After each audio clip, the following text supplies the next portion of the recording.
বিএনপিতে চাপাকান্না চলছে এবং বিএনপির যারা ত্যাগী নেতাকর্মী রয়েছেন তাদের সবার মধ্যে প্রচণ্ড হতাশা। কারো মুখে হাসি নেই, কণ্ঠে শব্দ নেই।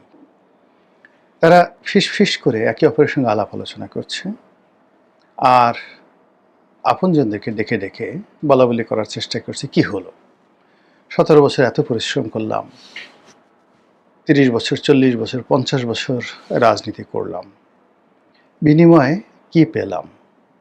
এই কি নিয়তি? এটা কি হওয়া উচিত? এরকম বক্তব্য অহরহ বিএনপির মধ্যে হচ্ছে। আমি যেহেতু এই দলটিতে একেবারে নতুন, তারপরেও দলের যারা টপ লেভেলে, যারা বিশেষ করে টকশোতে আসেন, সামাজিক যোগাযোগ মাধ্যমে খুবই অ্যাক্টিভ, তারপরে মানে যেটাকে বলা হয় ওই দুধের স্বর শ্রেণী যারা আছেন, এবং এরাই সবাই মন্ত্রী এমপি হয়েছেন। এমপিদের কথা বলতে পারবো না, বাট যারা মন্ত্রী হয়েছেন মোরলেস বা টপ যারা সিনিয়র মোস্ট সংসদ সদস্যরা আছেন, তাদের সঙ্গে আমার যে সম্পর্কটি 2009 সন থেকে সামাজিক একটা সম্পর্ক গড়ে উঠেছে। আর বিশ্ববিদ্যালয়ে ছাত্র রাজনীতির কারণে বিএনপি যে সকল রাজনীতির যারা মোটামুটি 80-র দশকে বিএনপির যে নিউক্লিয়াসটি তৈরি হয়েছে ছাত্র রাজনীতির, সেটা সেই 80-র দশকে। এখন এখানে নিরু বলেন, মানে আমি নিরু ভাই বলি সবাইকে, যেহেতু এখানে কন্টেন্ট তৈরি করছে, এজন্য সব ভাইয়ের নামের সাথে না বলে জাস্ট, যেমন নিরু, অভি, নিরু, বাবলু, আমান, খোকন, ফজলুল হক, মিলন, নাজিমুদ্দিন আলম, মানে যাদেরকেই বলেন না কেন, তাদের সবার সঙ্গে ওই আমলে যে সম্পর্কটা হয়েছে ছাত্র জীবনে, ওটা এখনো পর্যন্ত অব্যাহত আছে। তারপর বিএনপির যে ব্যবসায়িক গ্রুপ যারা আছেন, টপ ব্যবসায়িক গ্রুপ, বিভিন্ন সময়টাতে যারা ক্ষমতায় থাকাকালীন সময়েও তারা লাভবান হয়েছেন বা ক্ষতিগ্রস্ত হয়েছেন, ক্ষমতার আগেও ক্ষতিগ্রস্ত হয়েছেন। বিএনপিপন্থী যারা সাংবাদিক আছেন, কবি আছেন, সাহিত্যিক আছেন, মোটামুটি সেই 80-র দশক থেকে আজ অবধি যে বিভিন্ন স্তরে বিএনপি সবার সঙ্গে সম্পর্ক ছিল এবং এখনও আছে। আর বিশেষ করে যারা টকশোতে আসেন, যারা মন্ত্রী এমপি হয়েছেন, যাদেরকে আমি বলি টপ লেয়ার, মানে দুধের স্বর যারা, এদের সঙ্গে সম্পর্কটা মানে বেশি। এর কারণ হলো অলমোস্ট এভরি নাইটই এদের সঙ্গে সেই 2009 সন থেকে বেশি বেশি দেখা হয়ে আসছে। এবং যেহেতু আমি এমপি ছিলাম, তো এমপি পদমর্যাদার যারা লোকজন আছেন, অর্থাৎ বিএনপি যারা এমপি ছিলেন বা যারা এমপি হতে পারেন, তাদের সঙ্গে যোগাযোগটা বেশি হয়েছে। ফলে এই যে একটা পরিবর্তিত পরিস্থিতি, সেই পরিবর্তিত পরিস্থিতিতে আমি প্রতি মুহূর্তে যে কথাগুলো শুনতে পাচ্ছি, যেটি হয়তো অনেকের কানে আসছে না। 1 2 নম্বরে যেহেতু আমার একটা প্ল্যাটফর্ম আছে, আমি এই যে আপনাদের সঙ্গে সামাজিক মাধ্যমে কথা বলি, তারপরে ধরুন ফেসবুকে একটা স্ট্যাটাস দিচ্ছি, 1 লাখ, 2 লাখ, 3 লাখ শেয়ার হয়ে যাচ্ছে বা লাইক কমেন্ট হয়ে যাচ্ছে। একটা ফেসবুক পোস্ট কখনো কখনো এই 2 কোটি, 2.5 কোটি বার দেখা হয়ে যাচ্ছে।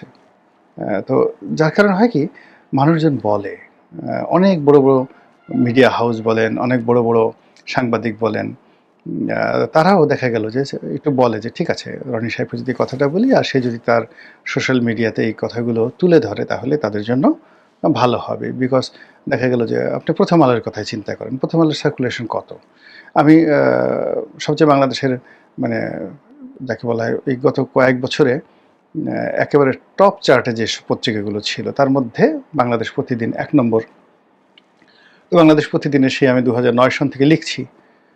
তারপরে এখন কালের কণ্ঠে লিখছি, প্রতি বুধবারে লিখছি। কালের কণ্ঠ এখন সার্কুলেশনের দিক থেকে বাংলাদেশ প্রতিদিনের পরে প্রথম আলোর পরে যে মানে পত্রিকাগুলো আছে, এগুলো মোটামুটি একই আছে, যেমন যুগান্তর, কালের কণ্ঠ, সমকাল, তাদের 5,000 10,000 ডিফারেন্স। তো সেই কিন্তু ইনফ্লুয়েন্সের দিক থেকে কালের কণ্ঠর ইনফ্লুয়েন্স বেশি।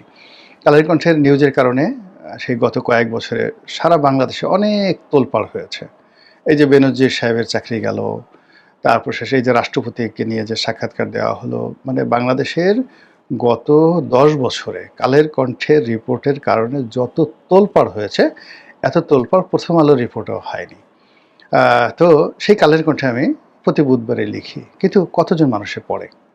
কালের কণ্ঠে যতজন মানুষ পড়ে তার চেয়ে ওই লেখা যখন আমি আমার পেজে দেই, ফেসবুক পেজে দেই, তখন বেশি মানুষ পড়ে। এজন্য হয় কি, সমাজের বিভিন্ন স্তরের মানুষ, এমনকি যে একেবারে সাধারণ মানুষ, হয়তো কেউ আমার এই কনটেন্ট দেখেন দিনাজপুর থেকে, তিনি তার একটা মনের কথা বলতে চান, তার কথাটা তুলে ধরতে চান। তো একইভাবে বিএনপির লোক, আওয়ামী লীগের লোক, জামাতের লোক সবাই বলেন।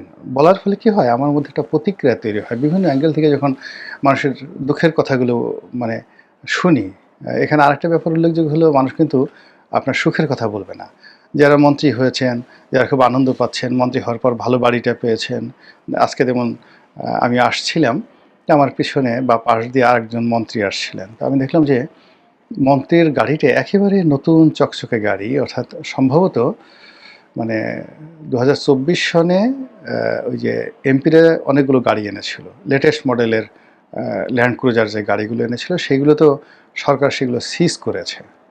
সিজ করেছে খুবই ঝকঝকে মানে গাড়ি, এর একটা গাড়ি ৮ কোটি ৯ কোটি টাকা দাম।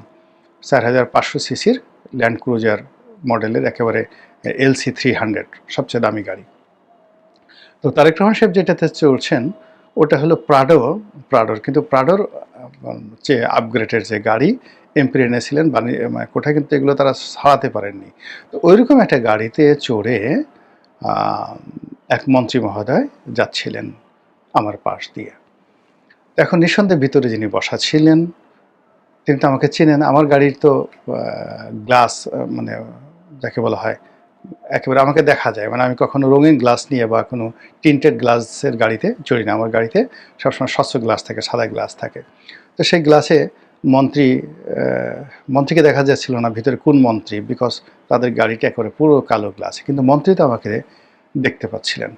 কিন্তু যদি এখন এখানে বিএনপির যে কজনই মন্ত্রী থাকেন না কেন, মোরালের সবার সাথে আমাদের এমন সম্পর্ক, যদি এই যে লোক গাড়িতে করে গেলেন সে যদি অন্য সময় যাইতো, তো অনেক দূর থেকে সে তার গ্লাস নামাতেন, তারপর জোরে একটা ডাক দিতেন, রনি ভাই আসসালামু আলাইকুম, কেমন আছেন। এখানে একটা কথা বলি, এই মন্ত্রী পরিষদে হাতে গোনা দুই একজন, যেমন টুকু ভাই আছেন, তুমি তুমি করে বলেন, এখন আগের থেকে ছাত্রলীগ করতেন, বঙ্গবন্ধু পরিবারের সদস্য, সেই সুবাদে।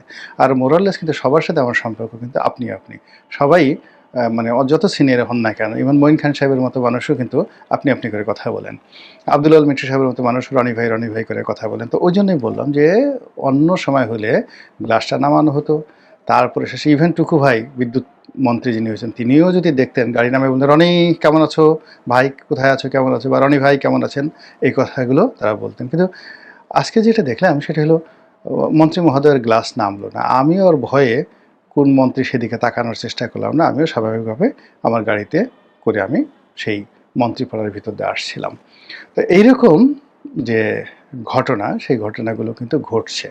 তো ঘটার পরে হলো কি, কিছুটা হলেও আমরা যারা লোকজন আছি, এই যে আমি কথাটা বললাম যে আমি তো মন্ত্রীর গাড়ির দিকে তাকালাম, আমি আশা করছিলাম যে মন্ত্রী গ্লাস নেমে জিজ্ঞেস করবেন বা অন্য সময়ের মতো একটা হাক ডাক দিবেন, রাস্তায় দেখা হলে দৌড়ে চলে এসে হ্যান্ডশেক করবেন, কোলাকুলি করবেন, যেটা গত সেই ২০০৯ সন থেকে হয়ে আসছে। তো আমার সাথে যে জিনিসগুলো হচ্ছে একইভাবে তো বিএনপির যারা ত্যাগী নেতাকর্মী আছেন তাদের সঙ্গে হচ্ছে, আর তাদের সঙ্গে আরও বেশি হচ্ছে। এখন ধরুন আমানুল্লাহ আমান মন্ত্রী হননি, তারপর খায়রুল কবির খোকন মন্ত্রী হননি, এরপর গয়েশ্বর বাবু মন্ত্রী হননি, মির্জা আব্বাস মন্ত্রী হননি, আর অন্যদিকে ধরুন ববি হাজ্জাজ মন্ত্রী হয়েছে, এহসানুল হক মিলন মন্ত্রী হয়েছেন, তারপরে শেখ রবিউল মন্ত্রী হয়েছেন, আর অনেকে মন্ত্রী হয়েছেন যাদের নামও হয়তো আমি জানি না। এমনকি তারেক রহমান সাহেবের ওই যে বিএনপির যে বাড়িটা, যে বাড়ির যে লোক মালিক বাড়ির, গুলশানের যে চেয়ারপারসনের কার্যালয়, সেই বাড়ির মালিকও মন্ত্রী হয়েছেন, তাও কি গ্রাহাম মন্ত্রী। Still I could not remember his name even. এখন এরকম অনেকে মন্ত্রী হয়েছেন। এখন তাদের সঙ্গে যখন বিএনপির শামসুজ্জামান দুদু, আসাদুজ্জামান রিপন, তারপরে সৈয়দ আশিফ আশরাফি পাপিয়া, কিংবা ধরুন রুহুল কবির রিজভি, তারপরে আরও অনেকে, এরকম সবার নামই তো বলা যেতে পারে, মানে যাদের সঙ্গে গত ১৭ বছরে বিএনপি নেতাকর্মীর সঙ্গে একটা প্রাণের হৃদম তৈরি হয়েছে, সেই সমস্ত নেতা যারা আছেন, ত্যাগী যারা নেতা, তারা আসলে কেউই এই সরকারের সুবিধাভোগী নন। অনেকে মন্ত্রী হয়েছেন, যেমন ধরেন জহিরুদ্দিন স্বপন মন্ত্রী হয়েছেন, তারপর এহসানুল হক মিলন সাহেব মন্ত্রী হয়েছেন। কিন্তু আমার কাছে মনে হচ্ছে না যে তারা স্বাধীনভাবে কোনো কাজ করতে পারছেন বা পারবেন, বরং উঠতে বসতে তারা তাদের প্রতিমন্ত্রী, তাদের উপদেষ্টা, তারপরে তারেক রহমান সাহেবের ঘনিষ্ঠ যে সমস্ত লোকজন আছে তাদের দ্বারা এতটা ডিকটেটেড হবেন, এতটা কন্ট্রোলড হবেন, এতটা ডাইরেক্টেড হবেন, dictated, directed, controlled and by influenced, এতটা প্রভাবান্বিত হবেন যে তারা যেটা কু করে শব্দ করবেন, কা করে শব্দ করবেন, ওয়া করে শব্দ করবেন, সেই জিনিসটা থাকবে না। আর জাস্ট অবসর সময় যখন একটু সময় পাবেন তখন তারা চিন্তা করবেন এ কী হলো, হায়, হতাশা, ফ্রাস্ট্রেশন, দীর্ঘশ্বাস। তাদের অনেকের দেখবেন যে শরীর স্বাস্থ্য খুব দ্রুত 1-2 মাসের মধ্যে নষ্ট হয়ে যাবে এবং অনেকে ঘন ঘন চিকিৎসা নেওয়ার জন্য দেশের ভিতর বা বাইরে দৌড়াদৌড়ি করবেন। তো যেটা বলছিলাম যে বিএনপির মধ্যে একটা চাপা কান্না তৈরি হয়েছে। সেই চাপা কান্না হলো যে এমন সব মানুষ ক্ষমতার সম্মুখ সারিতে চলে আসছে যাদের হয়তো ক্ষমতা আসা উচিত ছিল কিন্তু এতটা সামনে নয়, অথবা তাদের হয়তো ক্ষমতা আসাই উচিত ছিল না, মন্ত্রী হওয়া উচিত ছিল না, এমপি নমিনেশন পাওয়াই উচিত ছিল না, বাট এই মানুষগুলো তারা ক্ষমতাধর হয়ে পড়েছেন। এটা হলো বাস্তবতা। 2 নম্বর হলো যে যেই মানুষগুলো আবার ক্ষমতাধর হয়েছেন তাদের মধ্যে কয়েকটা গ্রুপ আছে। সবচেয়ে অভিজাত গ্রুপ, এলিট গ্রুপ, এসএসএফ এর মতো, মানে জাস্ট লাইক দেয়ার পাওয়ার লাইক এসএসএফ, বা ধরুন তারা রয়্যাল মিলিটারির মতো, মানে ব্রিটেনের যে রাজার যে চৌকুশ বাহিনী থাকে রয়্যাল মিলিটারি, সেই রয়্যাল মিলিটারির মতো যে পাওয়ার যাদের আছে, তাদের কোনো পদ থাকুক, পদবি থাকুক, যা কিছু থাকুক, ডাজ নট ম্যাটার। এখন এদের পাওয়ারটা হলো, তাদের ক্যাটাগরি হলো তারা প্রথমত লন্ডন থেকে এসেছেন, দ্বিতীয়ত হলো তাদের সঙ্গে ভাইয়া, ভাবি অথবা ভাতিজি সম্পর্ক ভালো। ভাতিজি পছন্দ করেন, ভাইয়া পছন্দ করেন, ভাবি পছন্দ করেন। এটা হলো ফার্স্ট ক্যাটাগরি। দ্বিতীয় ক্যাটাগরিটা হলো যে বাড়ি বগুড়া, বাড়ি সিলেট, মানে জাইমা রহমান, তারেক রহমান সাহেবের পৈতৃক ঠিকানা বগুড়া, আর জাইমা রহমানের নানা বাড়ি, জুবাইদা রহমানের বাপের বাড়ি, জনাব তারেক রহমান সাহেবের শ্বশুর বাড়ি কোথায়, আপনার সিলেট। ফলে এই অঞ্চল থেকে যদি কোনো মানুষ লন্ডনে থেকে থাকেন বাড়ি এই 2 এলাকাতে, ও মাই গড, মানে তারা যতই ভদ্রতা দেখান, যতই বিনয় দেখান, কিন্তু বিএনপির ওই ত্যাগী নেতা যারা আছেন ভয়ে থরথর করে কাঁপছেন যে ওদিকে যাওয়া যাবে না, তাকানো যাবে না, ওদিকে তাকালে মানে চোখ জ্বলে যাবে, ওদিকে তাকালে মানে শরীর থরথর করে কাঁপে, শরীরে বিদ্যুৎ তরঙ্গ প্রবাহিত হয়ে যাবে, এইরকম একটা ভয় তাদেরকে দেখলে। এই গ্রুপটা হলো একেবারে রয়্যাল গ্রুপ। আচ্ছা, দ্বিতীয় আরেকটি গ্রুপ আসছে, এটা আওয়ামী লীগ জমানায় এদেরকে বলা হতো হাইব্রিড, এদেরকে বলা হতো হাইব্রিড, আর এদেরকে বলা হতো কাউয়া গ্রুপ। এখন এরা যে কীভাবে এলো, কেন এলো, কার বদৌলতে এলো, এটা বিএনপির যারা ত্যাগী নেতাকর্মী তারা বুঝতে পারছেন না। হঠাৎ করে মানে বড় একটা মন্ত্রণালয় পেয়ে গেছে, উপদেষ্টা হয়ে গেছে, কিন্তু কিভাবে হলো? এরা তো তারেক রহমান সাহেবের সাথে লন্ডনে এরকম যোগাযোগ ছিল না, এদের বাড়ি বগুড়াও না, এদের বাড়ি সিলেটও না, এদের সঙ্গে ভাইয়ার সাথে, ভাবির সাথে, ভাতিজির সঙ্গে কোনো সম্পর্ক নাই। এমনকি এদের সঙ্গে আরাফাত রহমান কোকো সাহেবের যে স্ত্রী, তারও কোনো যাকে বলা হয় পরিচয় নেই। এখানে তো দেখা গেল যে আরাফাত রহমান কোকো সাহেবের স্ত্রীর সাথে ধরেন 2-4 জনের সম্পর্ক আছে, তাদেরকেও কিন্তু বিএনপির লোকজন পাত্তা দিতে হয়েছে, এতে কোনো সন্দেহ নেই। যেমন বিগত নির্বাচনে মিলন সাহেবকে, এহসানুল হক মিলন, তাকে মনোনয়ন না দিয়ে ওখানে যাকে মনোনয়ন দেওয়া হয়েছিল বলা হয়ে থাকে যে তিনি সেই শর্মিলী রহমানের রিকমেন্ডেড ছিলেন, তিনি ভাইয়াকে বলেছিলেন, অর্থাৎ জনাব তারেক রহমান সাহেবকে রিকোয়েস্ট করেছিলেন, এজন্য তিনি মনোনয়ন পেয়েছিলেন, এজন্য এহসানুল হক মিলনকে মনোনয়ন দেওয়া হয়নি। শোনা কথা, বাস্তবতা জানি না। তো এরকম যে গ্রুপটি আসছে, এরকম কোনো কানেকশন নেই, কারোর সাথে কোনো কানেকশন নেই, এই গ্রুপটি হলো কাউয়া গ্রুপ, হাইব্রিড গ্রুপ এরকম। এরপরে আরেকটা গ্রুপ রয়েছে যারা হলো অতিথি পাখি।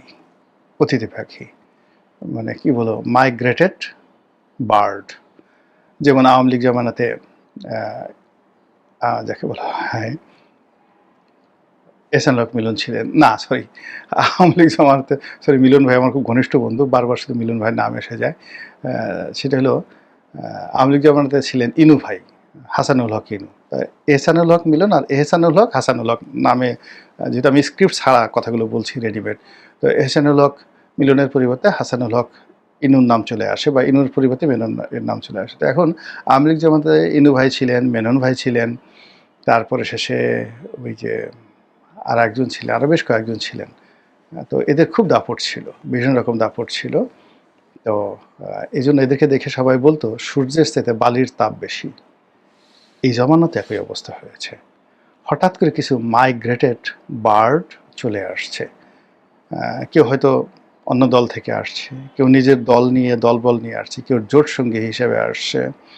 তারা ক্ষমতা দেখাচ্ছে না, তারা ভালো মানুষ, দলের জন্য মানে এই জোটের জন্য অনেক কিছু করছে, কিন্তু বিএনপির যারা ত্যাগী নেতা কর্মী তাদের তো মন মানছে না, তাদের মন মানছে না। তারা বলে যে আরে ও কয়দিন জেলে খাটছে, ও দলের জন্য কি করেছে, 17 বছর আমি এইভাবে জেলে গেছি, 200 মামলা খেয়েছি, আমি 40 বছর যাবত এই দলে রাজনীতি করছি, আমার কিছু হলো না, আর ওই মাইগ্রেটেড বার্ড হঠাৎ করে সাইবেরিয়া থেকে আসলো, এসেই এরকম একটা অবস্থা করে ফেললো।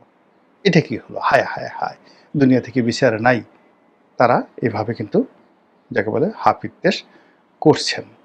এর বাইরে আরও অনেক কিছু ঘটছে দলের মধ্যে এই অল্প সময়ের মধ্যে, যার কারণে বিএনপির মধ্যে কিন্তু এক ধরনের চাপা ক্ষোভ, চাপা উত্তেজনা, অস্থিরতা, এবং যারা পারছেন না তারা বোবা কান্না করছেন। এটা রসায়ন কেমন হবে, পরিণতি কেমন হবে, এটা নির্ভর করবে এই যে মন্ত্রিপরিষদ যারা আছেন তারা যদি সবাই সফল হন, সবাই যদি জনাব তারেক রহমান সাহেবের হাতকে শক্তিশালী করেন, এবং সরকার যদি স্থায়ী হয়, তাহলে হয়তো এই যে চাপা ক্ষোভ, চাপা কান্না, এটা কিছুটা হলেও কমে যাবে।